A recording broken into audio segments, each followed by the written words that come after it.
conceptos básicos. Esta es una subespecialidad dentro de cardiología.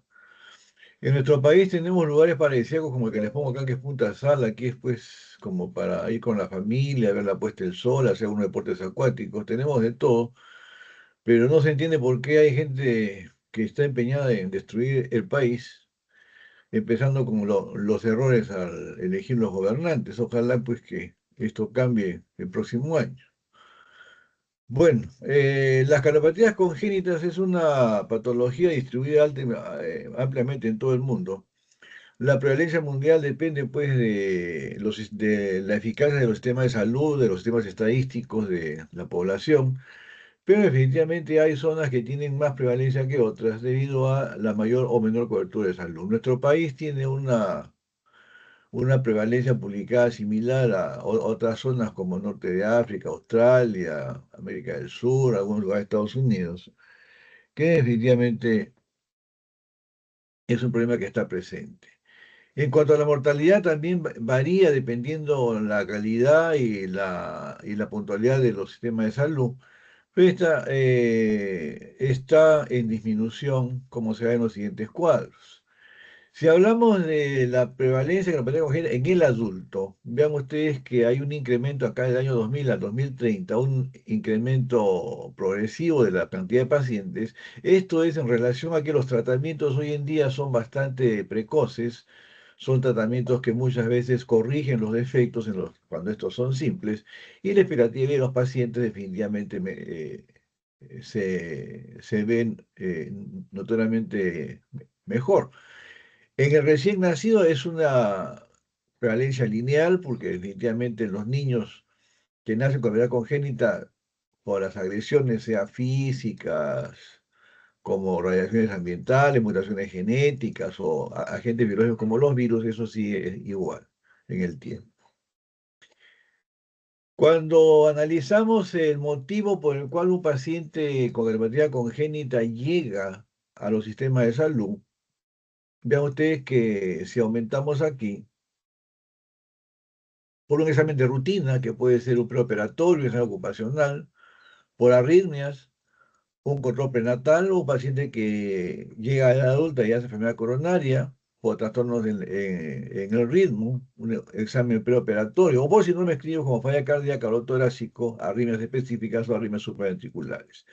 Entonces, cualquier actividad que hagamos como cardiólogos, en algún momento vamos a tener pacientes con enfermedades congénitas. Si hablamos de exámenes preventivos, acá el médico general de atención primaria también algo que en algún momento se va a ver con un paciente con enfermedad congénita. Igual quien hace cuidados prenatales o seguimiento de gestación, alguna vez se va a encontrar con enfermedad congénita, sea en la mamá o sea con el bebito que tiene soplos detectables en los exámenes de ultrasonido. En cuanto a la mortalidad, vean ustedes que hay un descenso lento pero progresivo del 1999 al 2018, y esto prácticamente la curva sigue la misma tendencia, tanto en hombres como mujeres, independientemente de género, hay una mejoría en cuanto a la reducción de mortalidad. Independientemente de las etnias, también definitivamente hay una disminución en el tiempo. Hay un concepto importante que es que la gravedad congénita es una afección crónica durante toda la vida, porque si el niño nace con un defecto y este es muy serio, probablemente desde las primeras horas de vida tengamos que intervenir o lamentablemente asistir a un deceso por la complejidad del defecto estructural del corazón. Si el defecto no es tan importante, llega la infancia, la pubertad y recién aparecen los síntomas relacionados como insuficiencia cardíaca, intolerancia al ejercicio o complicaciones infecciosas como endocarditis bacteriana, parte del síndrome de fiebre de desconocido. O a veces, en un control prenatal nos encontramos que la gestante tiene un soplo y aquí empiezan los problemas serios, porque una dama con prepatía congénita definitivamente va de riesgo muy bajo a altísimo riesgo materno-perinatal, lo cual tiene impacto en la calificación sanitaria de los países. Otra vez la familia se forma y a veces cuando ya tenemos una familia formada, viene un accidente súbito relacionado a la capacidad congénita como arritmia, muerte súbita o lamentablemente complicaciones neurológicas por accidentes embólicos paradójicos o accidentes embólicos. o los costos que una familia demanda se ven muy limitados por los costos que significa mantener los tratamientos, pero también hay muchos pacientes, como un caso que vamos a presentar al final, que alcanzan la expectativa de vida similar o algo menor que la población general, y recién en este momento se descubre que es portador de una enfermedad congénita o recién acá se hace el tratamiento. Entonces, en el curso de la vida, en algún momento vamos a tener contacto con pacientes que tienen cardiopatías congénitas.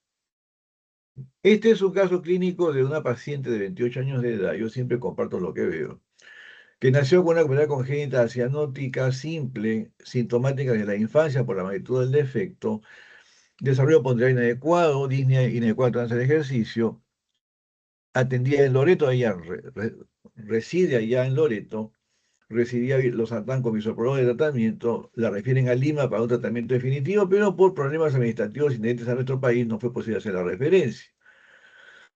Acá lo anecdótico es que la paciente de 6 años deja la medicación, no hubo molestias y tampoco se evidenciaba clínicamente compromiso tardío de cavidades derechas. La paciente tuvo una intercurrencia fisiológica, el 2020 tiene un embarazo, el cual fue a término normal. Y traigo el caso porque cuando regresamos después de la pandemia, este fue uno de los primeros casos que vimos con los alumnos del primer grupo que recibí después de la pandemia. Yo estaba, ¿sí? ¿Alguna observación?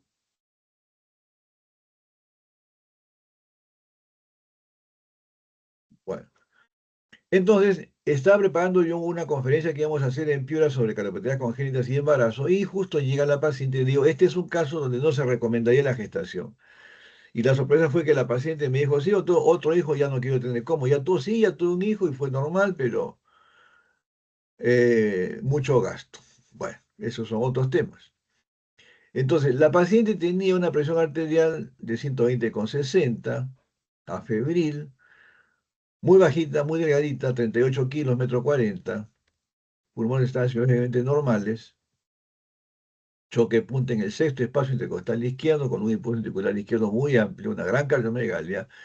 Tenía un tril en área pulmonar, que es obviamente expresión de la turbulencia del cortocircuito, ríos cardíacos de buena intensidad, un soplo continuo 6/6 en área pulmonar y un soplo sistólico 1/2/6 en área aórtica, si irradiar el cuello y hacia el ápex. Reflujo hepato yugular visible, lo cual ya indica que hay probablemente, como dice, cavidades derechas, no edemas. Este es un electrocardiograma en donde indirectamente tenemos información de que el ventrículo izquierdo está muy crecido. Esto está a la cuarta parte de voltaje, o sea, estas ondas son 4 veces más grandes. Y la repolarización sugiere que la presión al final de la diástole del ventrículo izquierdo ya se incrementó, lo cual es evolución tardía de la enfermedad. El electrocardiograma, como mencionamos ayer, tiene 3 ondas, aurícula, ventrículo, con de trabajo, intención del corazón, definitivamente nos indica que es un corazón que ya está severamente comprometido. La radiografía de tórax muestra una gran cardiomegalia. Vean ustedes, acá hay un aumento del diámetro transverso con morfología de crecimiento de cavidades izquierdas. El bronquio tronco izquierdo está un poco levantado aquí, sugiere crecimiento de la aurícula izquierda. La arteria pulmonar notoriamente dilatada, la orejuela izquierda. Definitivamente una cardiomegalia grado 3 o grado 4 porque prácticamente el borde choca con la pared torácica. En los pulmones hay zonas que no tienen sangre, esto se ve cuando ya hay hipertensión pulmonar, alternando con zonas de hiperflujo. Y vean ustedes que las partes blandas están bastante reducidas, una paciente caquéptica muy delgadita, que definitivamente es secundario esto al problema que hay en el corazón. Esta paciente, cuando se hizo el ecocardiograma, había un gran remodelado de las cavidades izquierdas, crecimiento de ventrículo izquierdo, aurícula izquierda, el corazón todavía se contraía muy bien, pero los cálculos indicaban que la masa articular estaba más del doble de lo que debería estar para la talla y peso de la paciente. Aquí se ve el cortocircuito entre la aorta descendente y la rama izquierda de la arteria pulmonar, definitivamente un conducto arterioso persistente que se puede medir, se puede cuantificar la boca pulmonar, la boca pulmonar, y en base a eso medir si es o no posible cerrarlo por vía percutánea. El espectro del cortocircuito Pero cuando hablamos de cardiopatías congénitas, hay que tener presente que a veces no es solamente un defecto.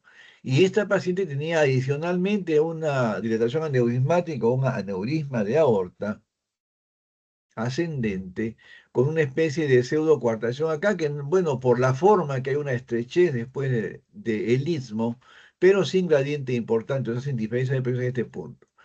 Pero si sumamos conducto arterioso más patología de aorta, el riesgo de complicaciones materno-perinatales ya es extremadamente mucho mayor, como se va a ver más adelante. No hay duda que la paciente tenía una patología de la aorta, y vean ustedes en un corte transversal la magnitud de la aorta ascendente, definitivamente dos lesiones en una paciente que había tenido un embarazo a término que afortunadamente no pasó nada con el bebé ni con la mamá durante el embarazo y el parto.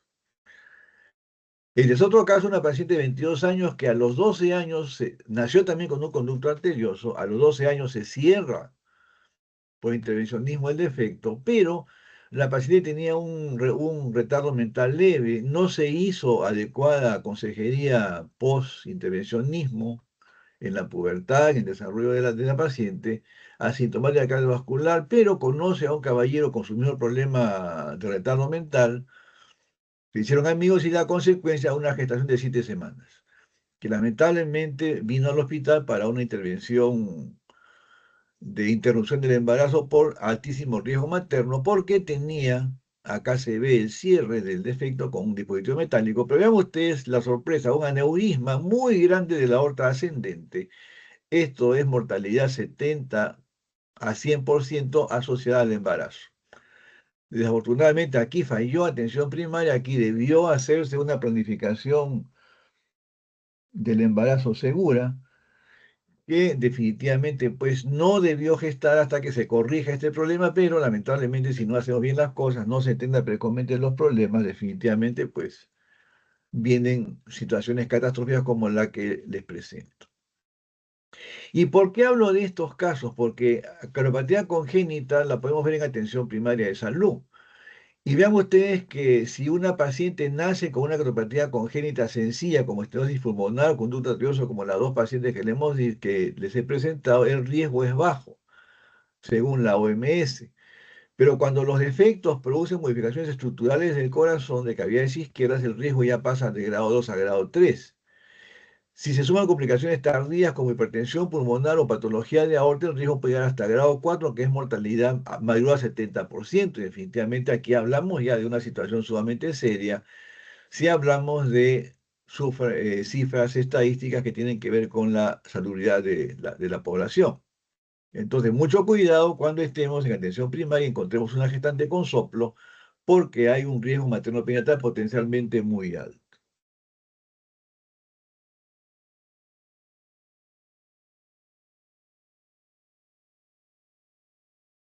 Un tercer caso de la misma patología, una paciente que nace con una contrapartida congénita, un conducto arterioso, no se corrigió, acude por síntomas, disnea, clave funcional 3, dolor torácico, estado presincopal. Estado presincopal es una manifestación tardía de hipertensión pulmonar. Hipertensión pulmonar es lamentablemente condición cuando hay síncope o presíncope, 6 meses ya no hay paciente. Vean ustedes que en el electrocardiograma, si observamos de las derivaciones D1, ABL, B5 y B6, hay predominancia de la deflexión negativa. ¿Por qué? Porque ya creció notoriamente el ventrículo derecho, la cardiomegalia es mucho mayor que el anterior caso. Vean ustedes, incluso acá se ve como una especie de hiperrefringencia, que es la imagen del conducto arterioso calcificado por la edad de la paciente.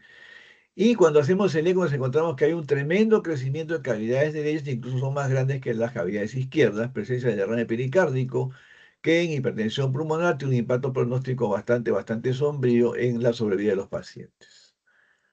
Este es un corazón normal, como se ve en la ecocardiografía. Este es un corazón con un tremendo crecimiento de situación de interdependencia de cavidades derechas sobre las izquierdas, producto de la hipertensión pulmonar tardía. Insuficiencia tricúspide que nos permite calcular la presión sistólica arterial pulmonar en 105 milímetros de mercurio, cuando es el máximo 25.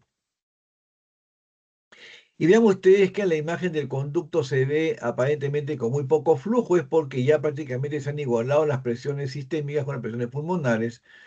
por la severidad de la hipertensión pulmonar y el cortocircuito se ha hecho ya bidireccional, haciendo que el paciente de acianótico se torne cianótico. Entonces, una definición de cardiopatía congénita es una alteración estructural y o funcional del sistema cardiovascular, corazón y grandes vasos que se origina durante la gestación. Aunque existen cifras de prevalencia mundial, definitivamente están en relación a la institución que lo publica de referencia, o si es un registro estadístico nacional, pueden haber variaciones en cuanto a los números de prevalencia, pero definitivamente es un problema que lo vemos en el día a día. Cuando analizamos por qué viene el paciente con cardiopatía congénita a la consulta de medicina general o de especialidad, viene por falla cardíaca, o sea, complicaciones de la enfermedad. Es decir, falla cardíaca, endocarditis, arritmias, hipertensión pulmonar, lesiones valvulares, estenosis o regurgitaciones, embolias paradójicas o embarazo, que no es enfermedad, condición fisiológica normal, pero en escenario de cardiopatía congénita es una condición bastante compleja. Los defectos pueden ir de sencillos como comunicación interauricular, interventricular, conducto arterioso,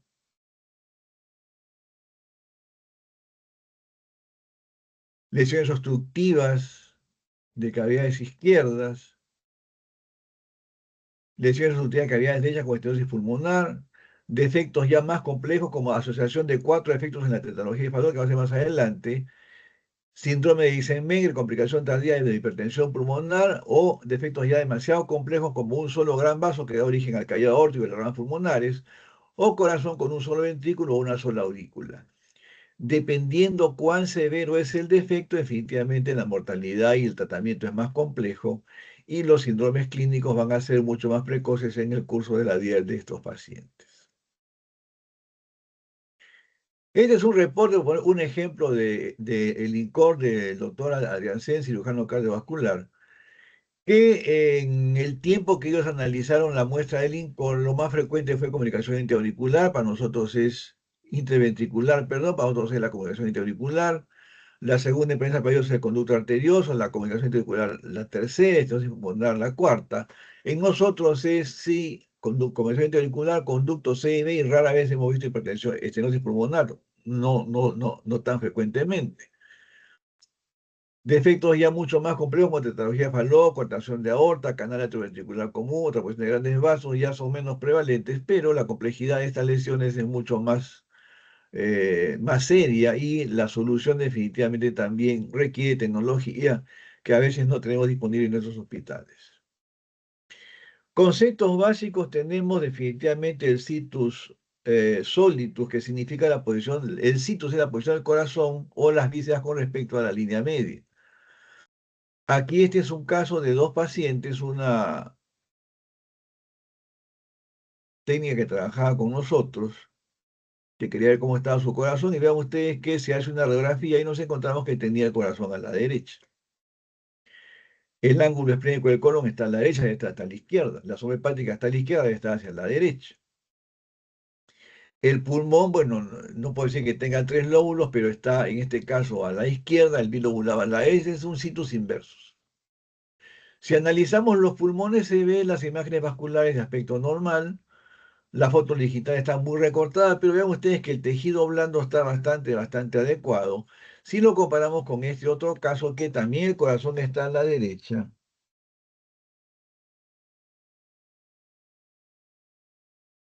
tenemos hipoflujo, el ángulo esplénico del colon a la izquierda, a la derecha, perdón, de esta a la izquierda, a la zona hepática, o sea, igual un situs inversus, pero lo que hay en este corazón no es lo mismo que hay aquí. Lo que pasa en el corazón impacta en el pulmón, y lo que pasa en el corazón impacta en el pulmón, impacta en todo el paciente. En este caso, ustedes es un estado prácticamente de una caquepsia importante. Entonces, desde una radiografía de tórax podemos ya empezar a tener sospecha de qué está pasando con el paciente. Si no hay sangre en el pulmón, definitivamente hay que sospechar lesiones obstructivas de vía salida del ventrículo derecho o atresia de alguna estructura que lleva la sangre hacia los pulmones. Este es un esquema mío, no lo van a encontrar en los libros, de la circulación normal. Cuando hablamos de cardiopatías congénitas, los defectos sencillos Hay un concepto que es el QPQS, que es la proporción de flujo pulmonar a flujo sistémico. Perdón un segundito.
Muy bien, continuamos. Entonces, QPQ significa flujo pulmonar es igual al flujo sistémico. ¿Por qué? Porque la sangre que sale del ventrículo izquierdo hacia la aorta regresa a las cavidades derechas y definitivamente si no hay un cortocircuito, alguna condición que aumente, tiene que ser el mismo. Esto debe ser 1 a 1. Cuando hay cortocircuitos, como en este caso pongo el ejemplo de la comunicación interauricular, significa que parte de la sangre que debe llegar al ventrículo izquierdo se va a la aurícula derecha y incrementa el flujo que va hacia el pulmón. Esto se llama hiperflujo pulmonar, un tipo de cardiopatías congénitas.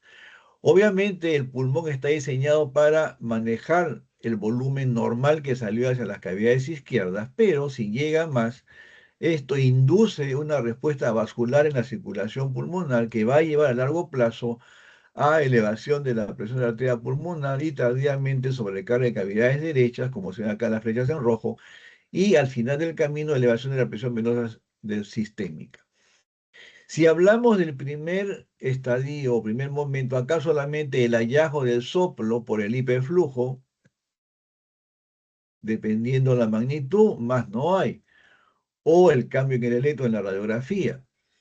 Cuando el hiperflujo ya tiene impacto en el pulmón, definitivamente el paciente tiene síntomas, una limitación a la respiración, empieza a tener disnea, pero al elevarse la presión arterial pulmonar, el flujo pulmonar como que disminuye lo que va por el cortocircuito, empieza a disminuirse, pero a cambio aparece signos de sobrecarga de cavidades derechas y síntomas del corazón derecho, fatiga, llenura precoz, dolor hipocondrio derecho, edemas, como de haber mencionado en las clases de historia clínica y los síntomas. Entonces, no es igual cuando la enfermedad avanzó y ya tengo síntomas de cavidades derechas, cuando solamente tengo síntomas de cavidades izquierdas. Y tardíamente la elevación de la presión arterial pulmonar hace que se invierta el cortocircuito y el paciente que era acianótico se torna cianótico porque la sangre no oxigenada pasa ahora de aurícula derecha a aurícula izquierda y se va hacia la circulación sistémica. Esto es la evolución tardía de casi todas, por no decir todas las cardiopatías congénitas. Entonces, cuando hagamos las historias hay que tener cuidado de preguntar primero síntomas de corazón izquierdo, síntomas de corazón derecho y en el examen físico ver si hay o no presencia de crecimiento de cavidades derechas o cianosis que nos dicen que lamentablemente ya la enfermedad avanzó notoriamente.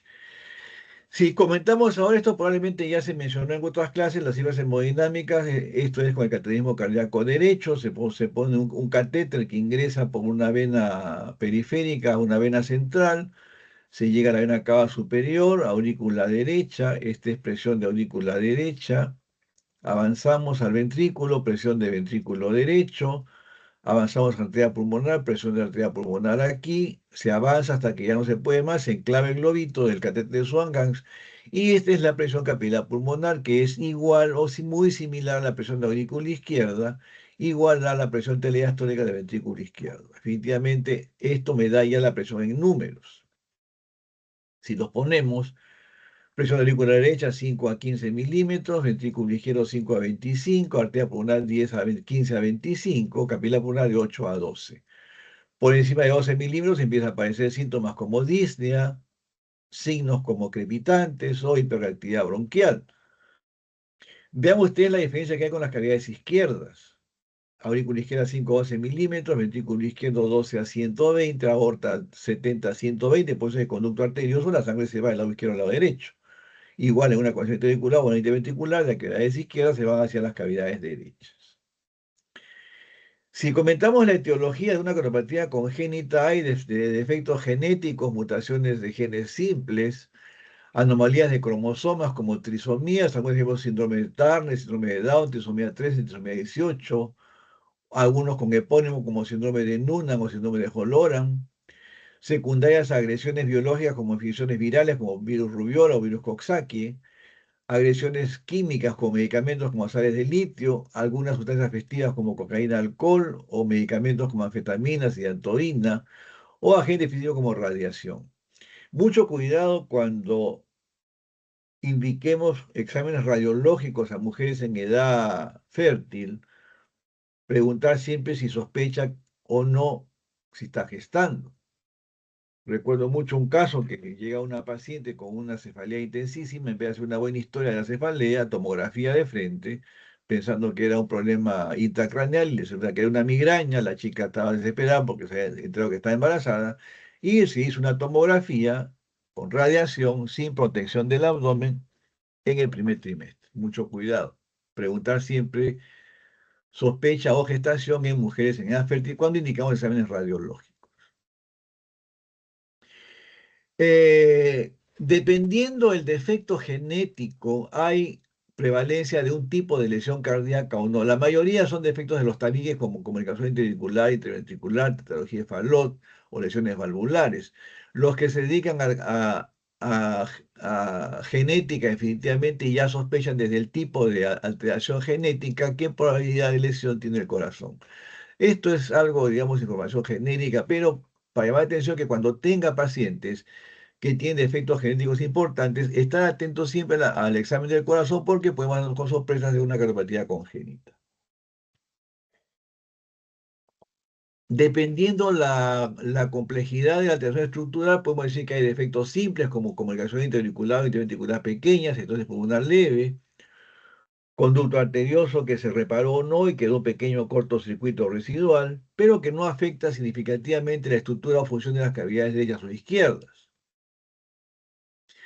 Defectos ya de moderada complejidad como fístulas izquierda-derecha, conexiones anómalas de las cavidades como transposición de grandes vasos corregida, alteración del origen de arteria coronaria, anomalía de Epstein, que es cuando la válvula tricúspide está mucho más baja que la mitral, defectos cortocircuitos muy grandes, o definitivamente secuela de cirugías correctivas que no solucionaron el problema estructural por completo. Defectos de gran complejidad como doble salida de un solo ventrículo, procedimiento paliativo de univentricular de Fontan, arco aórtico interrumpido, cuando faltan válvulas, cuando hay un solo ventrículo, un solo vaso, definitivamente, cuanto más complejo es el defecto, definitivamente la mortalidad es mayor y el tratamiento definitivo a veces ya no es posible. Si hablamos de clasificación funcional, acá lo más común es según la clasificación del corazón de Nación del Corazón de Nueva York, clase funcional 1, 2, 3 o 4, si no hay síntomas, síntomas a gran esfuerzo, mediano esfuerzo, pequeño esfuerzo, síntomas en pleno reposo, que son defectos pues, definitivamente muy serios. En la historia clínica definitivamente es importantísimo calificar el paciente qué impacto funcional tiene, es decir, qué limitación tiene para actividad física. Si el paciente tiene limitaciones en actividades de la vida diaria, asearse, alimentarse, vestirse, habla de una clase funcional 3. Si el paciente tiene síntomas a mediano esfuerzo, subir 3 pisos o caminar a pasos rápidos más de 4 cuadras, definitivamente es una repercusión moderada.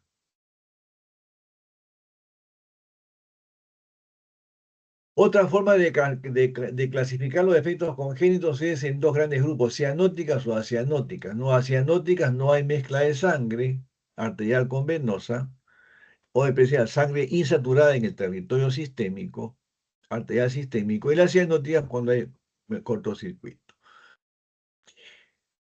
A su vez, estos dos tipos, cianóticas y acianóticas, pueden tener flujo pulmonar aumentado, como este caso. Vean ustedes, se ve, vamos a aumentar la foto.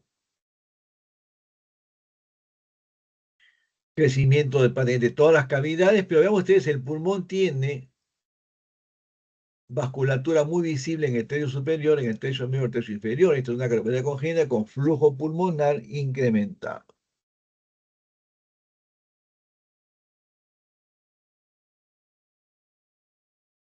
Un cortocircuito, en este caso una comunicación interauricular. Vean ustedes que la silueta es diferente, acá crecimiento mayormente cavidades derechas, pero el pulmón tiene flujo pulmonar aumentado.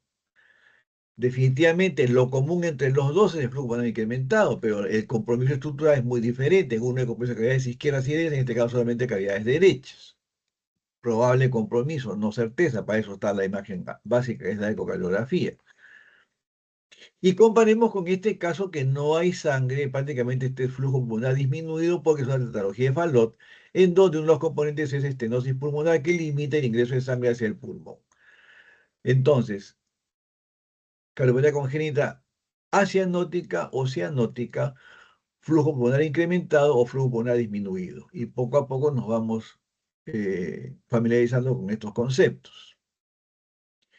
Dependiendo de la diagnóstico también hay lesiones obstructivas como estenosis valvulares pulmonar congénita, estenosis aórtica congénita, lesiones regurgitantes como enfermedad de Epstein o cleft mitral asociado a canal ventricular común, comunicaciones anómalas entre cavidades o entre arterias como transposición de grandes vasos, conexiones anómalas, origen anómalo de arterias coronarias o trayecto de las arterias coronarias.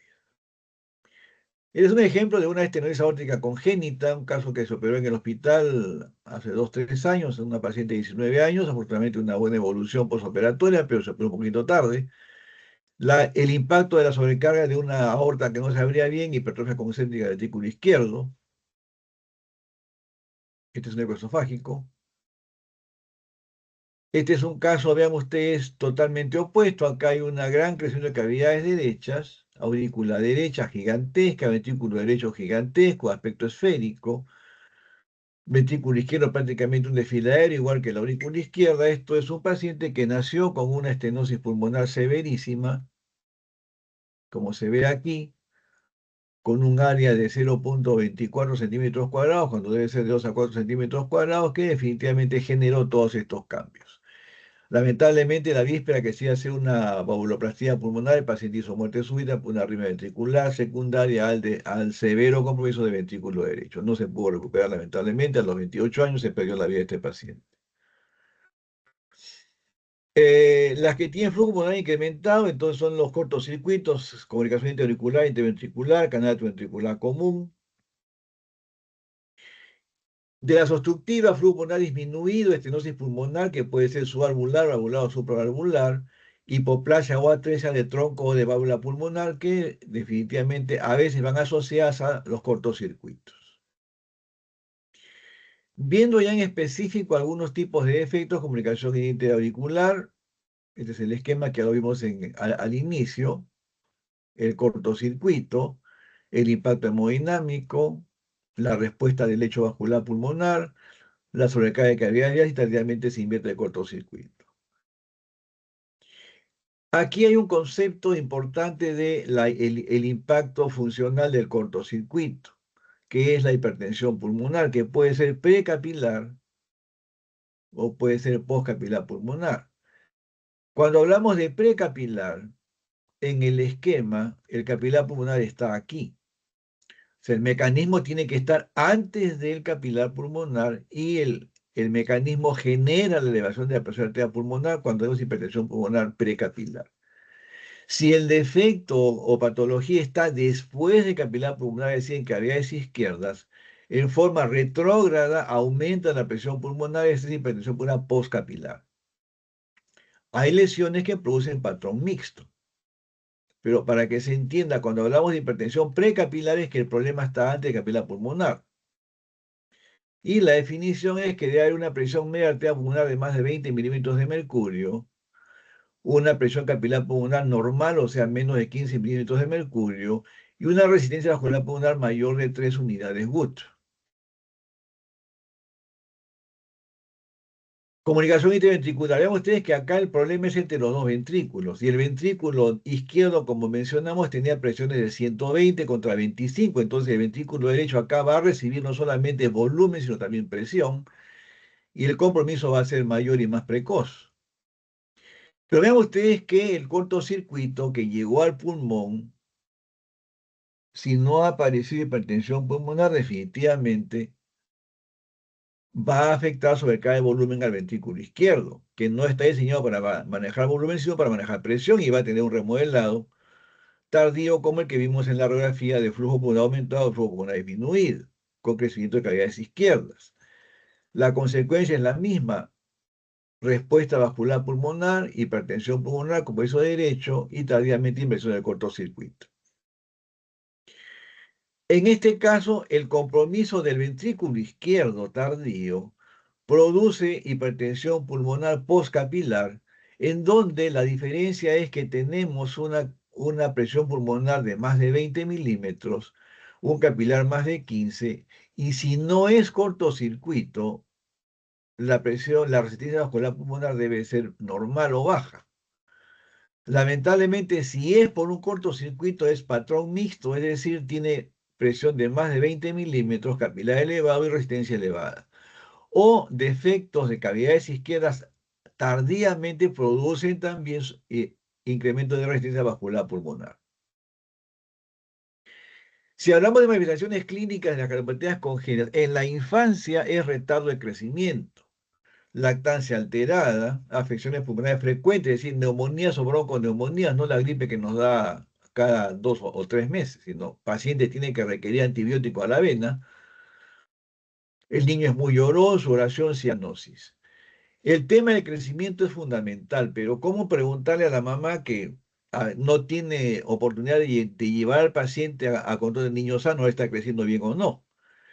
Una estrategia muy sencilla es preguntarle si en comparación a los hermanos o los primos es el más bajito. Porque no puedo hablar de números, porque si yo comparo, por ejemplo, los hijos de los basquetbolistas de la NBA con los hijos de Cuevita, pues definitivamente hay una diferencia étnica. Pero si comparo con los primos o los hermanos, ahí sí, si el niño con soplo es el más flaquito de la familia, es el más bajito de la familia, probablemente tenga una cardiopatía congénita importante. Si cuando el niño estaba en la lactancia se ahogaba al lactar y soltaba el biberón o el pecho de la mamá, definitivamente es otro signo, otro síntoma de sospecha. Si tuvo muchas neumonías, también alta sospecha. Si el niño era muy llorón, es decir, el niño cuando uno lo tiene en brazos está feliz, se le echa a la cama, se ahoga porque hay intolerancia al decúbito, llora. No es que le guste el brazo, sino que simplemente hace intolerancia al decúbito y no habla todavía para decir, mamá, me ahogo, siéntame, o no se puede sentar solo. Niños que verano, invierno, otoño paran sudando con mucha ropa o poca ropa, o niños si son cianóticos, definitivamente sí o sí este es signo de una cardiopatía compleja. En cambio, en el adulto, síntomas de falla cardíaca izquierda o falla cardíaca derecha, y aquí cualquier tipo de lesión cardíaca me puede dar estos síntomas. Entonces, dependiendo la etapa de la vida que yo me detecto la cardiopatía congénita, los síntomas son diferentes. No olvidar en la infancia, retardo de crecimiento, la tasa alterada, lo más prevalente.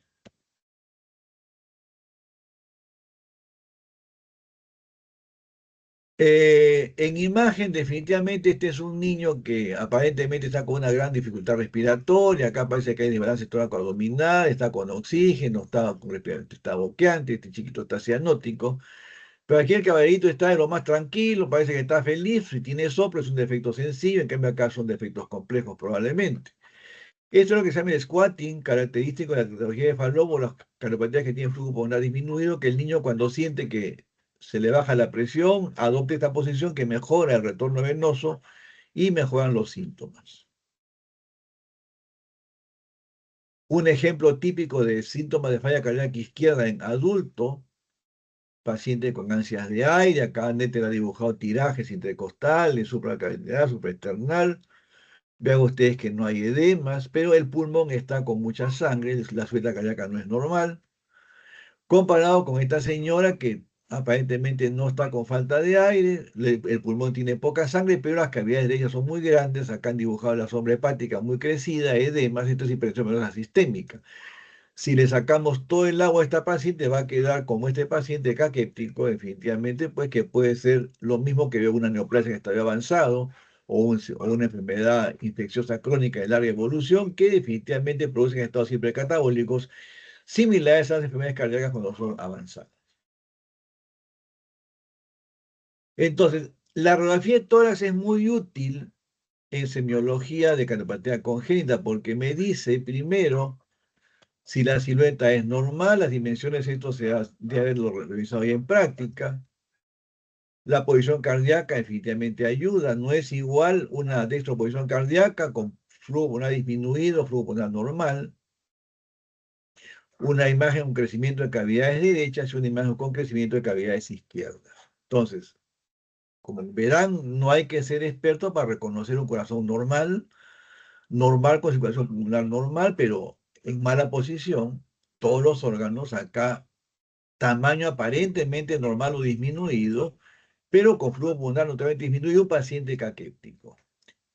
Punta levantada, típico crecimiento de cavidades derechas, punta redondeada hacia la izquierda y hacia abajo, típico de crecimiento de ventrículo izquierdo. Aurícula derecha, aurícula izquierda, el bronquio tronco está acá levantado, sugestivo de crecimiento de la aurícula izquierda. Pulmón con hiperflujo. Entonces, yo puedo decir acá por un cortocircuito, tal vez una CIA, acá un CIB, pero la certeza me la da la imagen cardíaca básica, que es la ecocardiografía. Pero yo tengo que preguntarle al eco qué cosa quiero que busquen. Acá búscame un cortocircuito, probablemente que afecta fundamentalmente cavidades derechas. Acá afectó todo. Y acá, bueno, lo que sea me hace decir que hay, porque definitivamente no puedo ir más allá que decir flujo pulmonar disminuido y de estrocardia con gran impacto funcional.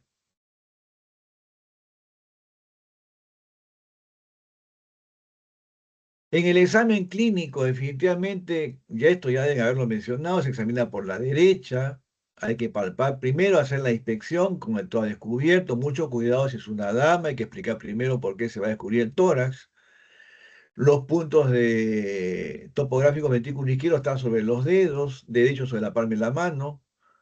Los puntos de ocultación cardíaca, que son referenciales, no olvidar que la matidez cardíaca, la percusión del área cardíaca, que es línea paraesternal derecha, línea mioclavicular, segundo a quinto espacio, acá está la matidez cardíaca, no va a ser igual si el corazón está a la derecha o está hacia la izquierda. Si el corazón está aumentado, el corazón no está muy aumentado. Entonces, no olvidar que hay recursos que ya prácticamente no se mencionan, como la percusión de la matidez cardíaca, que en algunos casos, de todo congénitos, puede ser de gran utilidad. La posición de los focos de ocultación aórtico, pulmonar, tricuspidio mitral puede variar si tengo un corazón pequeño o tengo un corazón crecido. Definitivamente, pues, si no hice la secuencia inspección, palpación, percusión, ocultación, puedo confundir los soplos porque los puntos ocultatorios cambiaron notoriamente en este caso. Otro punto importante es ver qué hay en el pulmón. El pulmón puede estar normal, como en este caso. Puedo tener flujo pulmonar aumentado, vamos a aumentar para que vean la diferencia. Pulmón normal, vaso solamente en el tercio inferior, flujo aumentado, vaso central superior, medio inferior, muy diferente, al igual que la silueta, obviamente. Vean ustedes, esta es imagen característica de hipertensión venocapilar pulmonar severa, edema alveolar, muy diferente que el normal, que el hiperflujo y que edema alveolar intersticial, porque acá se ve cisura. Se ven las líneas B de Kerley, se ven los hilos muy prominentes, evidentemente es una pulmonar, el capilar pulmonar acá está más o menos por encima de 25. Si pongo el catéter me va a decir 25,9, por decir, pero teóricamente, semiológicamente por la radiografía, más de 25. Auscultatoriamente crepitante tercio superior, tercio medio inferior, probablemente hiperreactividad bronquial, sibilancias, porque el capilar pulmonar está sumamente alto. Comparen ahora con el cuarto patrón, que es hipoflujo pulmonar. Definitivamente, imágenes valen más que 1000 palabras, notoriamente diferente cuando no hay flujo porque hay hipertensión pulmonar o hay obstrucción en la vía de salida de cavidades derechas, acá notorio crecimiento de ventrículo derecho. Entonces, ¿qué debo ver yo en una radiografía de pulmones? Tengo que ver la sombra cardíaca, ¿es normal o no es normal? Tengo que ver el pulmón, tengo hiperflujo, hipertensión venocapilar pulmonar o hipoflujo pulmonar y en base a eso voy armando mi rompecabezas. El electrocardiograma. Definitivamente hablar del electrocardiograma en 2 palabras es un poquito difícil, pero vamos a intentar hacerlo. En práctica probablemente les han dicho que el electro nos dice indirectamente que hay en el corazón.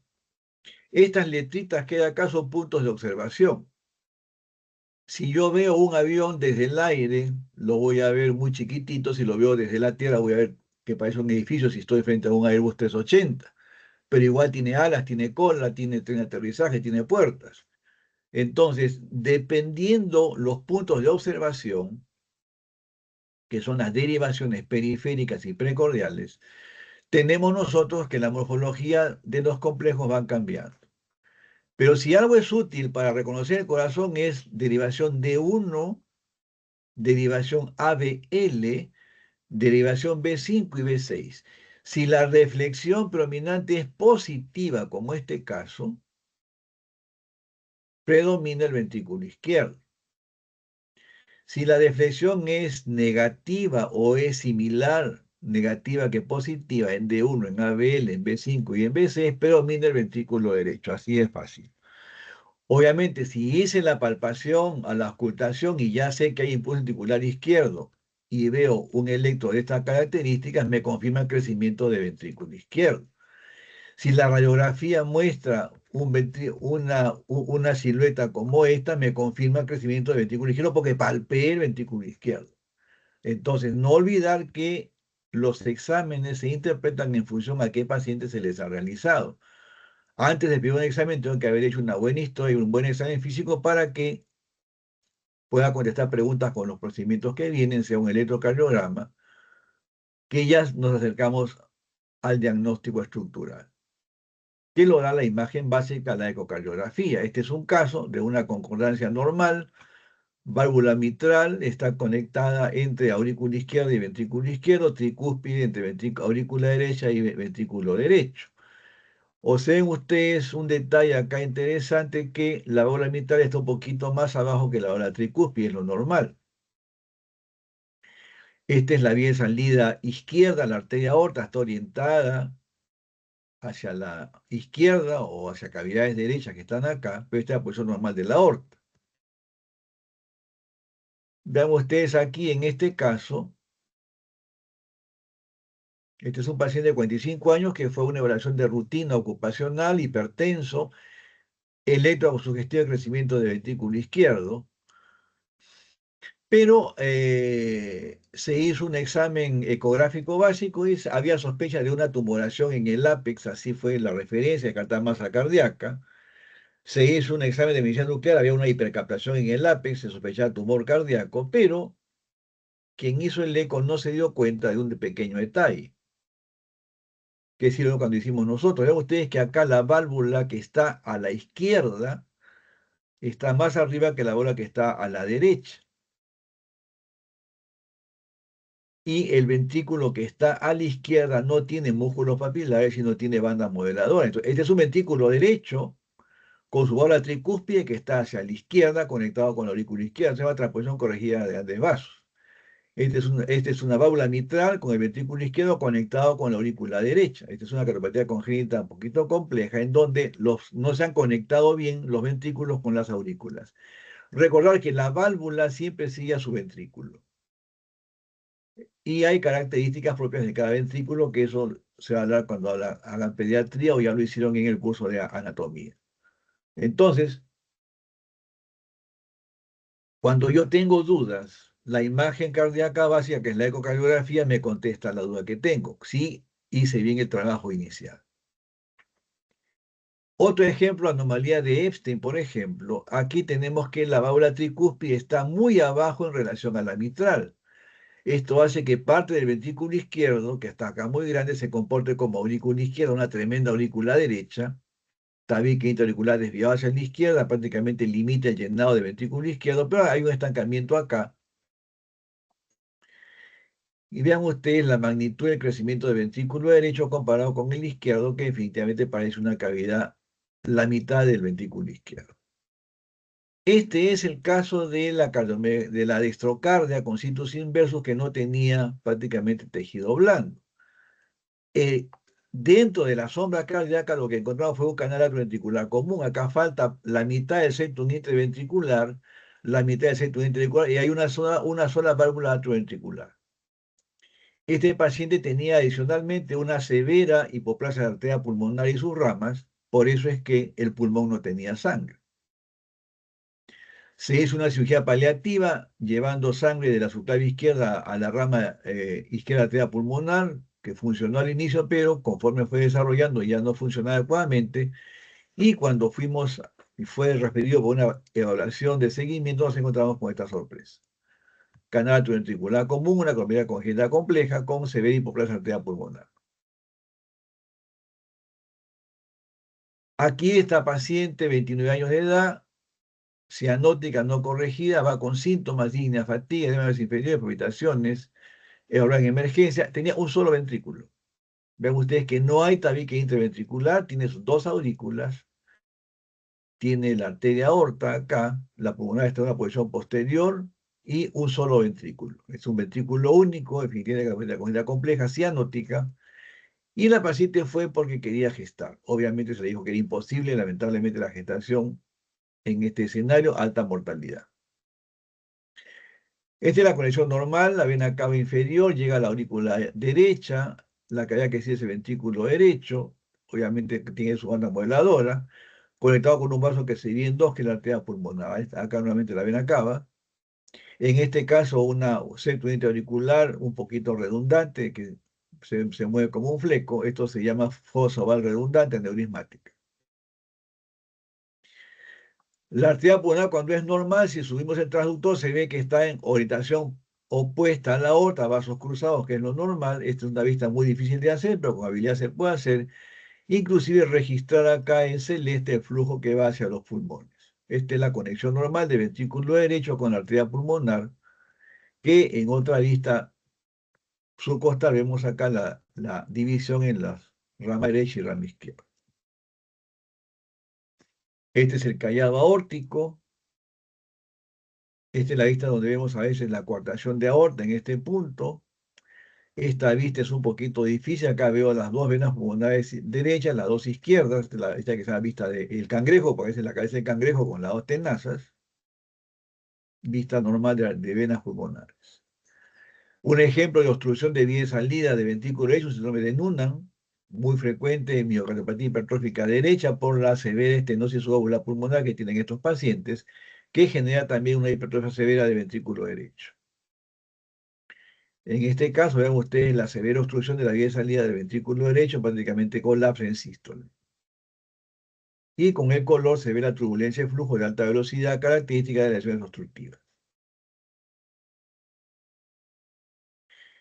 ¿Cuáles son las lesiones más frecuentes que vemos? La comunicación interauricular, definitivamente en nuestra hospital es lo que vemos con más frecuencia, más o menos 7%, casi un 40% de lo que vemos en el adulto, uno de cada 1.500 nativos vivos. Es más frecuente en las damas. Con los métodos que hay en la actualidad, el diagnóstico es muy precoz, pero importantísimo tener en mente que si no se corrige el defecto, la mortalidad a los 50 años es la mitad. No llegan a los 50 años. A veces fallecen mucho antes.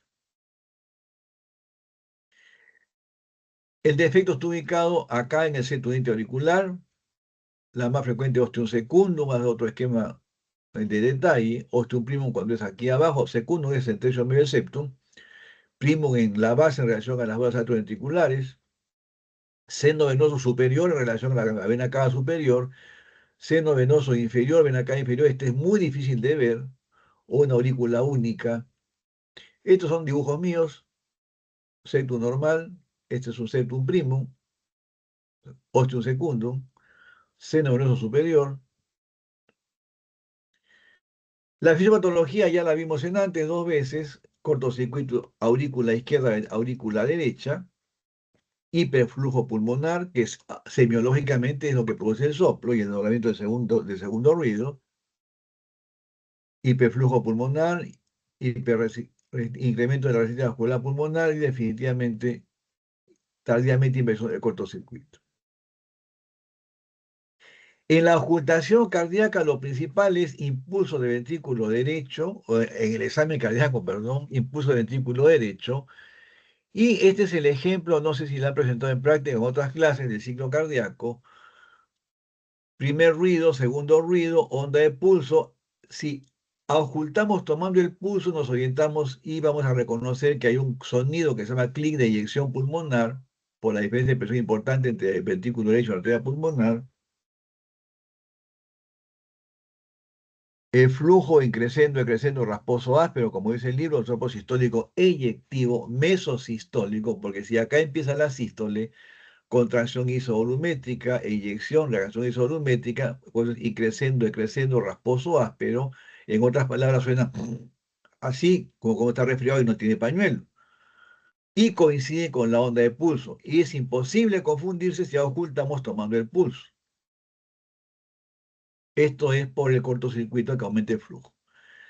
Otro hallazgo característico es que el segundo ruido está desdoblado. En vez de dun-tac, se escucha dun-trac, que no varía con la respiración. Segundo ruido pulmonar con desdoblamiento fijo, que aumente el componente pulmonar cuando se eleva la presión arterial pulmonar. Y tardíamente puede haber un soplo diastólico o dilatación del anillo pulmonar, el soplo de Graham-Still, que tiene un epónimo. Esto es en una relación de lo que yo lo he hecho con los círculos.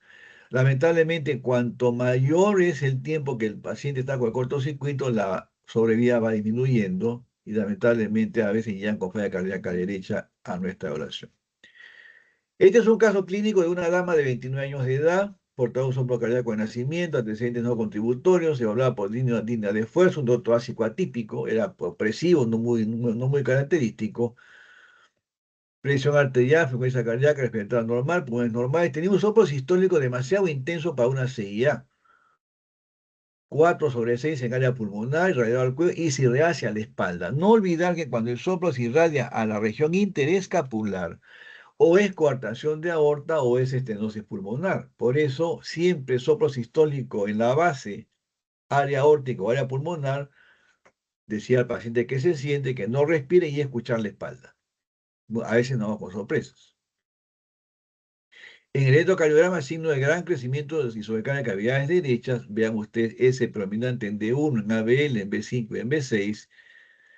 La radiografía de tórax mostraba el crecimiento de cavidades derechas, que en el tiempo, si no se interviene, la evolución va a ser hacia esto, hipoflujo pulmonar, hipertensión pulmonar severa. Y la ecocardiografía nos muestra pues en detalle el crecimiento de las cavidades derechas, como se ve aquí, el defecto y con el colon la sangre pasando de la aurícula izquierda hacia la aurícula derecha, como el efecto auricular. Cuando tenemos tecnología lo veíamos en 3 dimensiones, como esta imagen de aquí, que me permite ver el defecto, pues que es muy grande, que definitivamente no calificaba para cierre por intervencionismo, sino el paciente fue a cirugía correctiva. Entonces, el tratamiento hoy en día tenemos que hacerlo precozmente, sea por cirugía, si el defecto es más de 35 milímetros, o intervencionismo si es menor de 35. Por supuesto que dependiendo también en qué posición está, porque si es el no venoso superior o inferior son muy difíciles y el cierre con intervencionismo es bastante complejo. Afortunadamente los senos venosos son los menos frecuentes. Recordar que si no intervenimos, el paciente va a ir al síndrome de Eisenmenger, que es hipertensión pulmonar tardía con inversión del cortocircuito y altísima mortalidad. Si el QPQS es más de 1.5 a 1, que esto se puede calcular por hemodinamia o por ecocardiografía, está indicado el cierre. Si cerramos el defecto antes de los 25 años, la sobrevida es igual que la población general. Hoy día se puede cerrar con estos dispositivos por vía percutánea, se ingresan por una vena femoral. Tenemos un caso que vamos a presentar a continuación. Y sin operación cerramos el cortocircuito. Comunicación interventricular es la segunda cardiopatia congénita más frecuente que vemos nosotros. 1.5 a 3 por cada. No, esta es la tercera, perdón, la segunda que vamos a hacer, el ductus. 1.5 a 3 nacidos por cada 1000 nacidos vivos. Aproximadamente 20 a 40 cierran espontáneamente cuando son a nivel muscular, lo que son perimembranosos acá arriba, los membranosos no cierran. Mucho cuidado cuando están pegados a la válvula aórtica, puede afectarse la válvula aórtica y se produce insuficiencia aórtica. O a veces, si están pegados a la mitad o tricúspide, puede ser defecto tipo canal atrioventricular común, como el caso de la estrocardia que les presenté.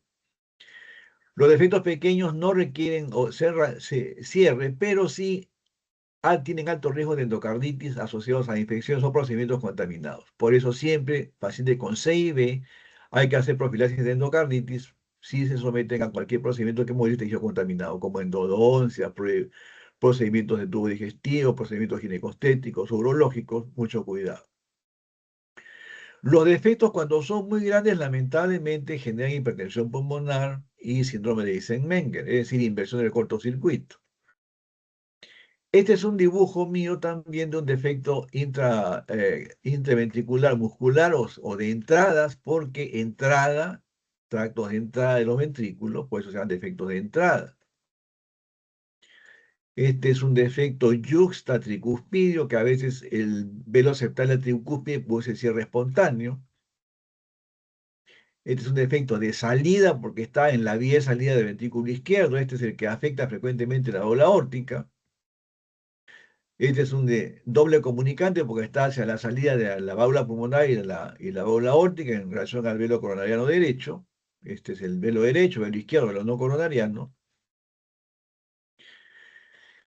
Dependiendo del tamaño, definitivamente es el impacto del cortocircuito. Definitivamente, si el defecto tiene un diámetro similar a la aorta, es un defecto grande, que puede ser más de 2, tiene que cerrarse. Si es la mitad de la ola aórtica, 1.5 a 2 tiene que cerrarse. Si es menor de la mitad del orificio aórtico, menos 1.5, este es manejo médico, observación y profilaxis para endocarditis. Tenemos que tener presente que muchos recién nacidos, o por no todo recién nacido, nace con hipertensión pulmonar por la condición de la circulación fetal durante la gestación. Y esto a veces hace que los soplos no sean auscultables en el recién nacido, en el crecimiento, cuando el niño sano empiezan a aparecer soplos que no se detectaron al nacer. De allí que la atención de niño sano es fundamental, comunicarla a los pacientes los que hagan neonatología o pediatría, porque definitivamente hay muchos niños que se pueden detectar precozmente y solucionar antes que lo veamos lo que hacemos adultos, con defectos que ya tienen severo impacto estructural y funcional. Esta es la fisiopatología que la vimos. Vean ustedes, el cortocircuito es acá entre los ventrículos. Ventrículo se recibe sobre el cara de presión y de volumen. Hiperflujo pulmonar, disnea. Se activan cascadas que tienen que ver con la prostaciclina, óxido nítrico y endotelina a nivel de la vasculación pulmonar, cascadas inflamatorias que generan remodelado vascular.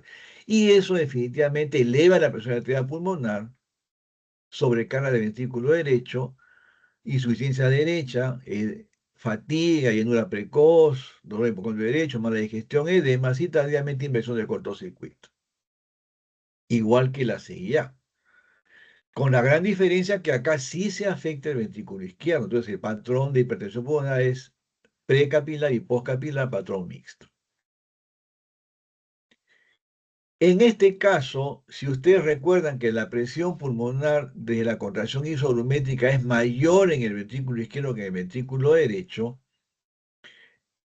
el soplo empieza desde que empieza la sístole. Este es un soplo holosistólico, muy parecido al de la insuficiencia mitral, solamente con un tono áspero. Es muy diferente el sonido, coincide con el de pulso, pero una cosa es eyectivo y otra regurgitativo. Entonces, sí, pero los dos coinciden con el de pulso, la onomatopeya es diferente.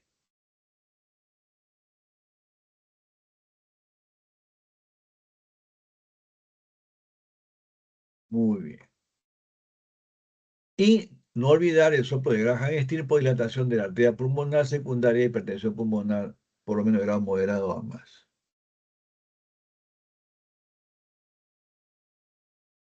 El ventrículo izquierdo, si vemos acá el gráfico, ventrículo derecho, ventrículo izquierdo, aurículo izquierdo. En el electro yo tengo que ver lo mismo. Ventrículo izquierdo, R alta en D1 en ABL, en B5, B6. Ventrículo derecho lo veo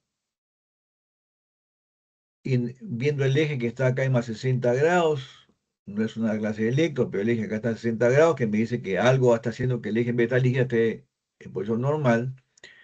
Indirectamente, este cambio de voltaje de B1 a B2 a B3 significa crecimiento de aurícula derecha. La deflexión negativa predominante acá de la onda P, crecimiento de aurícula izquierda. La onda P acuminada aquí, signo de crecimiento de aurícula derecha. Acá ya creció todo. Si recuerdan la radiografía de la cardiología global con hiperflujo, esa radiografía va con este electro y es típico de una comunicación interventricular. Acá está la radiografía. Entonces acá tengo crecimiento de ventrículo izquierdo, aurícula derecha, bronquio tronco izquierdo levantado, debe estar apuntando hacia el ángulo costofrénico izquierdo, aurícula izquierda acá, perdón, hiperflujo pulmonar. Si no se cierra, ventrículo crece más y desaparece el flujo. Acá lamentablemente ya la enfermedad nos ganó y no se puede hacer nada, el paciente ya está en estadio final de enfermedad. Este es un defecto yuxtaórtico que afectó a la válvula aórtica, vean que acá se ve hiperrefringente, y generó insuficiencia aórtica porque el velo derecho trata de cerrar el defecto, o lo que sea cierre espontáneo, pero genera degeneración de la válvula, insuficiencia valvular aórtica. Mucho cuidado con estos defectos porque frecuentemente dañan válvula aórtica si están en posición de salida. Ejemplo de un CID doble comunicante, muy difícil de ver, pero haciendo, como se dice, artificios técnicos, se puede ver acá muy bonito el cortocircuito doble comunicante. El tratamiento de cierre quirúrgico se ocupa con ese más de 2,5 a 1, si más de 2 a 1, perdón, si la presión pulmonar es mayor de 50, y se como funcional de ventrículo ligero que no hay que esperar que se desarrolle para indicar la cirugía. Actualmente pueden cerrarse en vía percutánea con oclusores parecidos a los de la CIA. Perdón un momentito. Aló, aló, sí, estoy. Ah, ¿qué tal, hermano? Ah, gracias, gracias, gracias. Oye, qué gusto escucharte.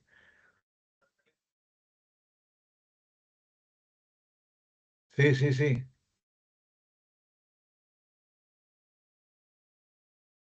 Ah, gracias, gracias. Justo ahorita estoy haciendo una clase online para los alumnos. No, no puedes hacer la clase, pero te agradezco mucho además. Ya, te amo más tardecito. Un, un abrazo inmenso. Oye, qué alegría oírte después de tanto tiempo. Un abrazo, gracias.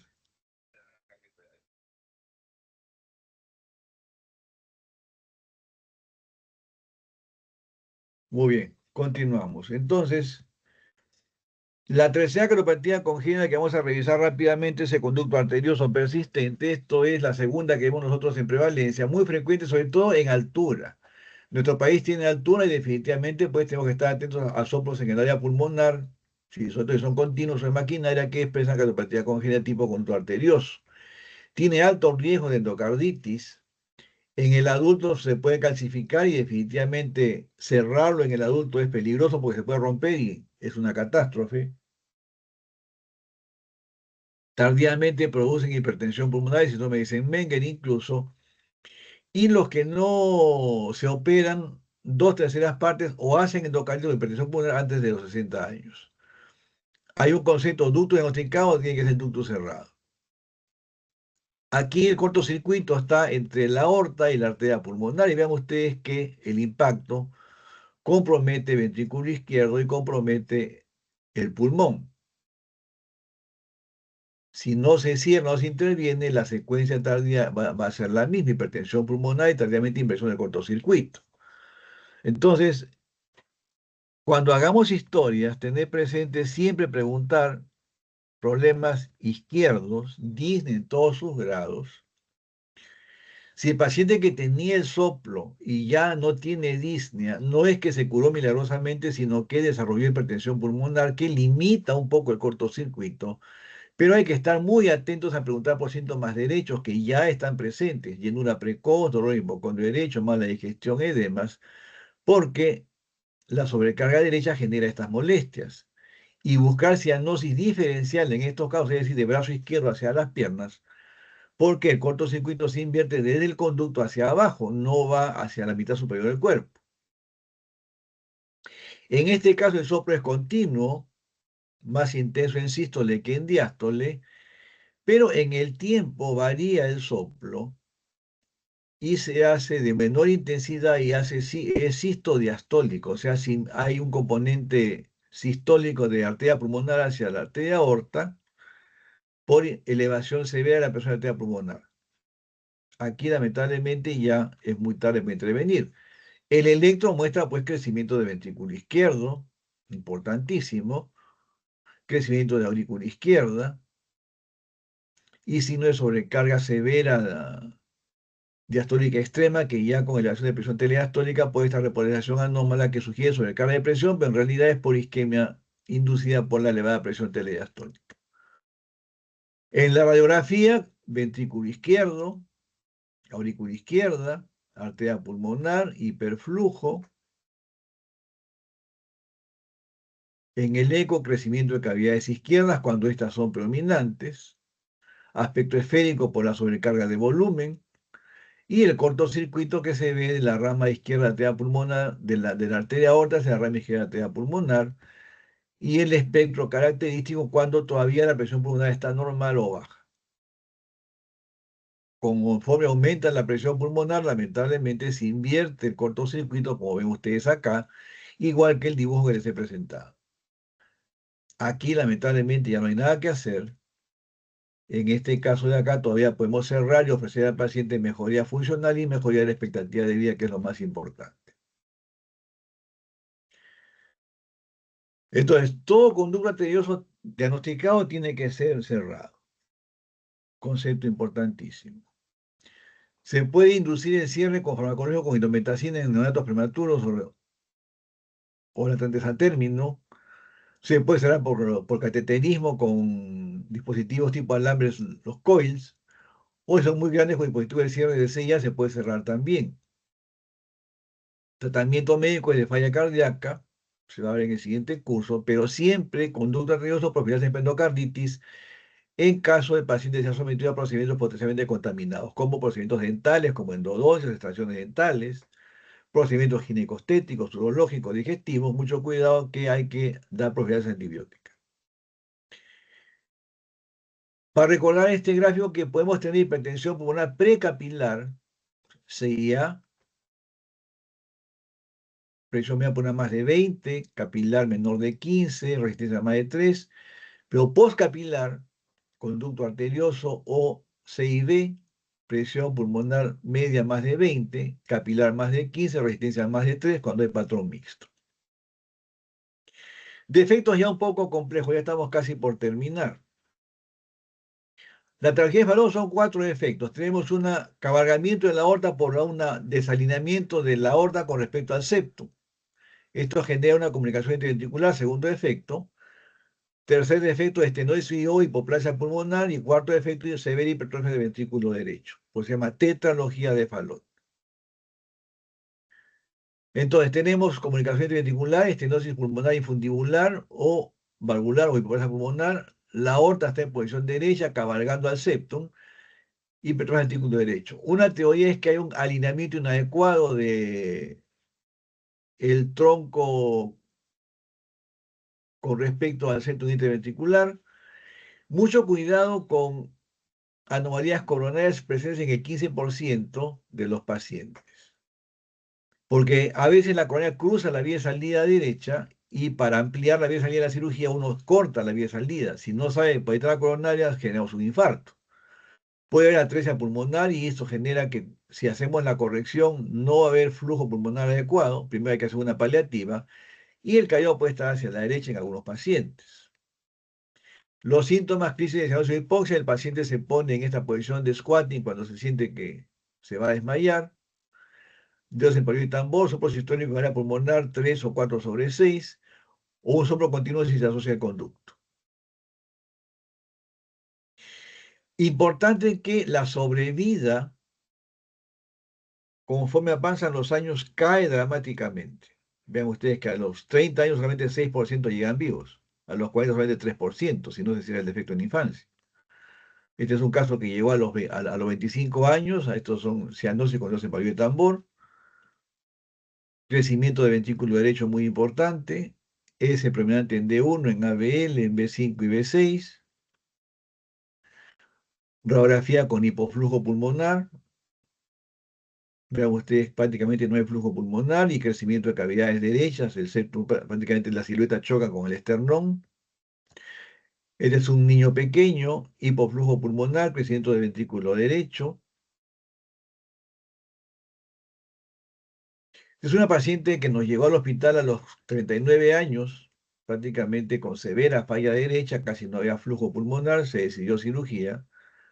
Acá está la doble salida del ventrículo derecho hacia la aorta, ventrículo izquierdo hacia la aorta, acá la aorta cabalga el septum.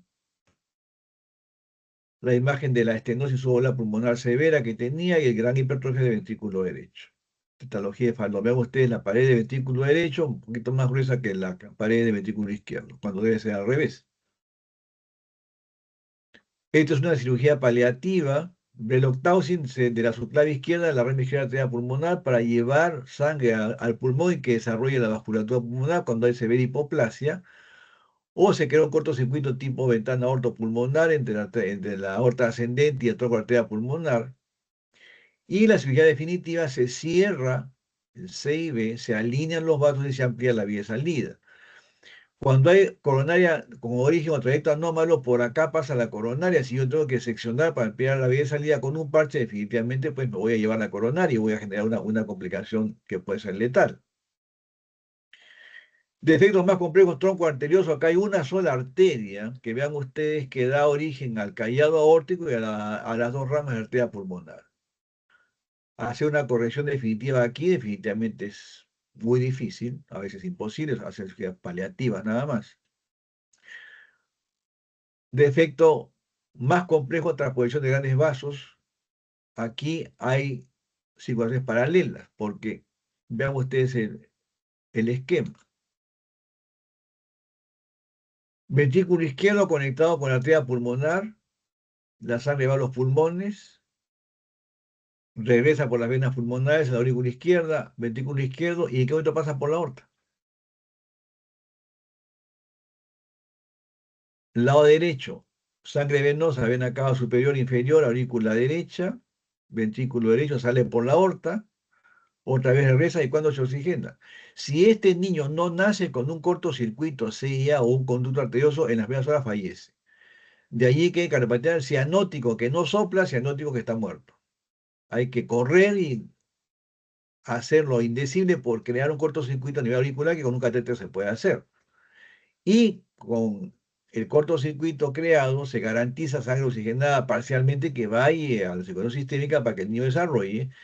Y en los primeros días o semanas procede a una cirugía correctiva, que es alinear los vasos como debieron estar en el nacimiento.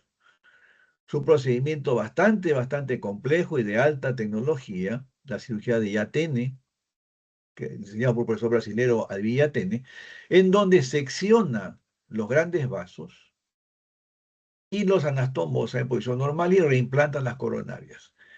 Un corazón de recién nacido es casi como un corazón de un pollo grande. Definitivamente hacer esta cirugía en esas dimensiones de estructuras es alta complejidad y se requiere tecnología tanto para manejo transoperatorio, postoperatorio muy complejo.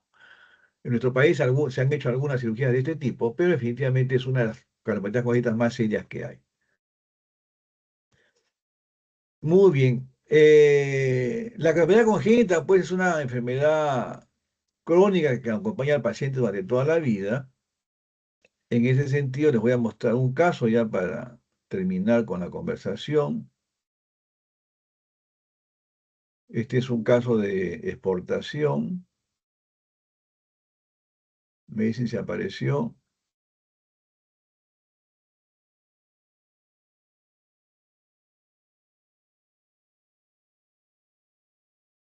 ¿Apareció la presentación?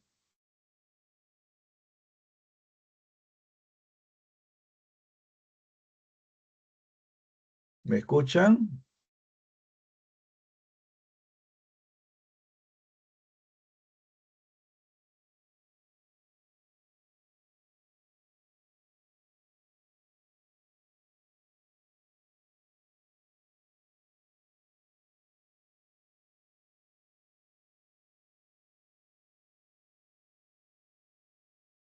¿Se ve la presentación? ¿Me confirman?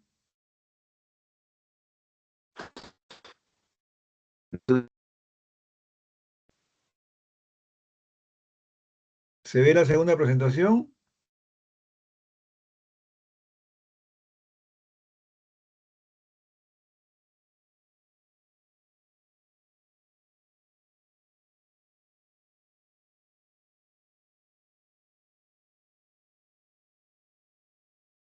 No se está viendo su presentación. ¿Apareció la presentación o no? Hoy, doctor. Muy bien, este es un caso presentado antes de la pandemia en Nueva Orleans, en una reunión de ecocardiografía. Aquí llevamos algo a nuestro país. En este caso llevé las danzas. Acá tenemos Marinera, este es la Saya, este es el Santiago, la Diablada. Aquí tenemos el Huaylas, una de las danzas que más me gusta. Es una paciente todavía está en inglés esto. La fibrilación auricular es la arritmia más frecuente en nuestra práctica clínica. Incluso han tenido una clase de fibrilación auricular ustedes, o de arritmia orellana. Aquí la frecuencia cardíaca está elevada. Es una paciente de 72 años de edad con antecedente de hipertensión, diabetes, dislipidemia, arritmia, enfermedad pulmonar crónica obstructiva, obesidad y demás 36. Tenía todos los boletos o las condiciones para ser la candidata a cirugía de muy alto riesgo. Desde adulta mayor ya es muy alto riesgo, a corazón abierto ni hablar.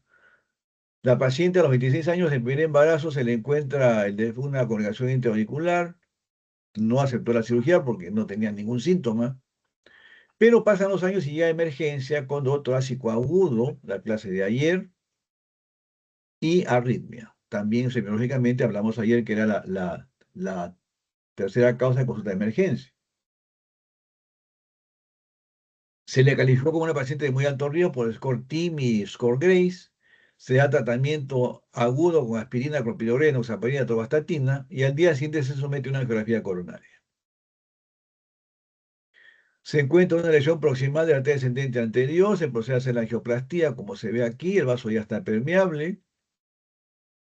Aparentemente dijimos problema solucionado, pero la paciente cursó con mala capacidad funcional, clase 2 a 3. Se optimizó tratamiento antihipertensivo y control de frecuencia cardíaca. La paciente seguía con una capacidad funcional bastante pobre. A jugar porque no toleró adecuadamente una prueba de esfuerzo, un protocolo de Naughton, solamente llegó a la segunda etapa, a pesar de la medicación óptima. Se reevaluó el caso y nuevamente nos encontramos con el tema congénito. Crecimiento de cavidades derechas, movimiento anormal del septum por sobre el mixta del ventrículo derecho. El defecto acá está.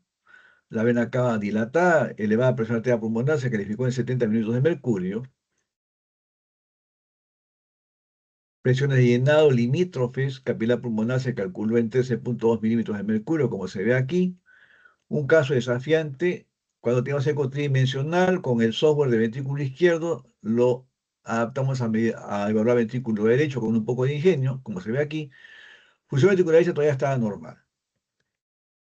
Cateterismo cardíaco mostró presión pulmonar de 70 milímetros de mercurio, 3 unidades de resistencia, QPQS 2,3 a 1, función de ventrículo derecho 52% por el eco tridimensional y adecuados bordes para el cierre. Junta médica se decidió cerrar por intervencionismo. Aquí estamos en sala hemodinámica haciendo un eco transesofágico. Este es un catéter de balón con el cual se verifica el diámetro del defecto, pero con el eco transesofágico nosotros podemos ver el defecto en toda su extensión, medir todas las dimensiones, incluso ver el catéter pasando, que acá se ve como una sombra nada más, acá se ve el defecto y el catéter, y la consecuencia del cortocircuito, que es la sangre que pasa de la aurícula izquierda hacia la aurícula derecha. Aquí ya se posicionó el disco en la aurícula izquierda, acá se ve una sombrita redondeada, un punto que es el disco de la aurícula izquierda, y este de acá es el que vaya a la aurícula derecha, se está jalando para ver si queda bien posicionado, que es lo que se ve aquí. Ven ustedes que al traccionar el disco que está en la aurícula izquierda acá arriba, está bien posicionado, se procede a liberar y el defecto se cerró. En 3D se ve mucho mejor, así quedó el dispositivo. Definitivamente, pues un caso, fue el primer caso de cierre de seguida que se hizo en el hospital, con doctor Esquerra. Yo hice el eco esofágico aquella vez. La pregunta, ¿hicimos bien o no cerrando el defecto a los 72 años de edad? Hay pacientes que no toleran. A los 2 meses, la paciente había mejorado notoriamente, estructural y funcionalmente. Vean ustedes que el ventrículo izquierdo ahora aparece ya morfología normal, se achicó el ventrículo derecho. La presión pulmonar cayó a 49 mililitros de mercurio, el septum mejoró en cuanto a movimiento. Pasaron 2 años y vean ustedes que el ventrículo derecho se achicó notoriamente, las aurículas grandes por la ritmia de eso no cambia, el dispositivo sigue en su sitio. Y vean ustedes cómo mejoró la mecánica del ventrículo izquierdo. La vena cava ahora tiene características normales y la presión pulmonar finalmente cayó a 39 mililitros de mercurio. Este es un caso que nos muestra que definitivamente la cardiopatía congénita, como mencionamos, es una enfermedad crónica que afecta al paciente durante toda la vida. En este caso, una paciente adulta mayor se trató el defecto etapas finales de la vida, mejoró su capacidad funcional. Entonces, la cardiopatía del adulto es un desafío diagnóstico. ¿Por qué? Porque cualquier síndrome clínico, sea falla cardíaca, arritmia o torácico, puede estar detrás de una cardiopatía congénita. Las formas de presentación varían desde un hallazgo incidental en examen de rutina hasta escenarios desafiantes como gestación. Mucho cuidado con la gestación. Es importante tener en mente modificaciones estructurales para una adecuada estrategia diagnóstica y de tratamiento. Hay que tener presente que estas tienen un carácter evolutivo y más de una vez irreversible cuando no se tratan adecuadamente. Tener presente que la semiología es el punto inicial. El diagnóstico y el electrocardiograma y la registradora son herramientas para el diagnóstico, confirmar la posición inicial y un autoempleo de la imagen cardíaca me da el diagnóstico definitivo de una paciente con cardiopatía congénita. Entonces, si no hacemos una buena historia, si no sospechamos que un soplo puede ser por una cardiopatía congénita, no voy a hacer todo el trabajo que viene adecuadamente y definitivamente, pues, el paciente se puede perder. Muy bien, con esto terminamos la clase. Si hubiese alguna pregunta.